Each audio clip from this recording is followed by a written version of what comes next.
What if the most iconic symbol of freedom in the entire world almost never made it here at all? Hello everyone, I am your storyteller Sarah, who wants you to stay with me all the way to the end of this video. Because this story has a near shipwreck, a newspaper publisher with a big heart, and a puzzle made of copper that took over a year to put together. And it is one of my absolute favorites. It is June 17th, 1885. A French naval ship called the Isère is sailing into New York Harbor, and the people lining those docks are buzzing because word has spread about what is inside this vessel. Not gold, not weapons, not fine silks or spices. 214 enormous wooden crates. Inside those crates, 350 individual pieces of copper and iron, the carefully dismantled parts of the greatest gift one nation has ever given another. The Statue of Liberty has arrived, and she has come in pieces. Now here's where this story gets really good, because this was never just a statue. This idea began at a dinner party in France in 1865. A French writer and politician, Édouard de la Boulaye, was sitting at a table with friends, including a young sculptor, Frédéric Auguste Bartholdi. They were talking about America, about freedom, about the friendship between their two countries that stretched all the way back to the Revolutionary War. And La Boulaye said something like, "Wouldn't it be extraordinary to give America a monument? Something that honored liberty itself?" Bartholdi's eyes lit up, because he already had a vision. He imagined a woman, towering, strong, robed, with a torch held high, a beacon for the whole world. He modeled her face after his own mother. And he spent the next 2 decades turning that dinner conversation into 151 feet of copper and iron. But here's what I find so moving about this. When those 214 crates finally arrived in New York Harbor, there was one very awkward problem. America had not finished building the pedestal she was supposed to stand on. Funding had completely stalled. Some people thought the whole project was too expensive. Others simply were not paying attention. Lady Liberty had crossed an entire ocean, survived a storm that nearly capsized her ship, and she arrived to find out her new home was not ready. That is when a man named Joseph Pulitzer stepped in.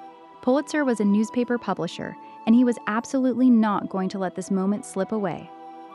He took out an ad in his paper, the New York World, and he made a simple but genius promise. Donate any amount to finish the pedestal, and he would print your name in the newspaper.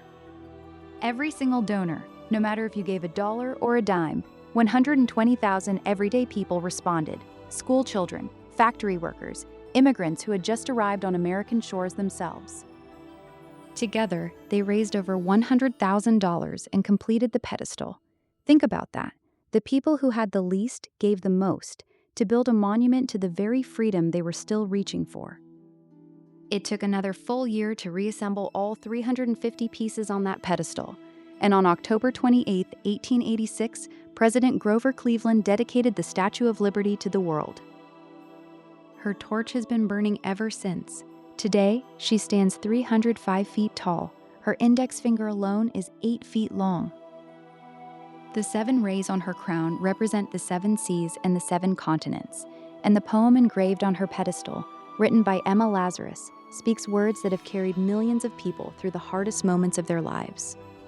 You know, every time I think about those 120,000 people who each gave what they could to finish that pedestal, I think about the stories they must have carried. The grandmother who saved coins in a jar, the child who gave their allowance, the newly arrived immigrant who looked at that newspaper and thought, "Yes, I want to be part of this."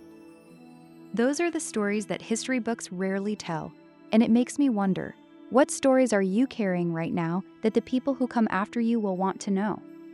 Because here's what I believe with my whole heart. You have story treasures inside you that nobody else in this world has. Your memories, your struggles, your moments of courage, they belong to your children and your grandchildren and the generations that come after them. And when you are gone, those stories go too, unless you write them down.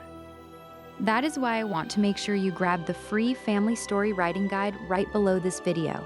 It is our gift to you, a beautiful, simple place to start capturing the stories only you can tell. Your legacy is worth preserving, and the people you love are worth the gift of knowing who you really are. If History Sparks has lit something up in you today, would you do me the honor of hitting that subscribe button? We are here every single day with a story that connects the past to your life right now. Share this one with someone you love. Leave a comment telling me what Lady Liberty means to you. I genuinely want to know. I am Sarah, and I will see you tomorrow, right here on History Sparks.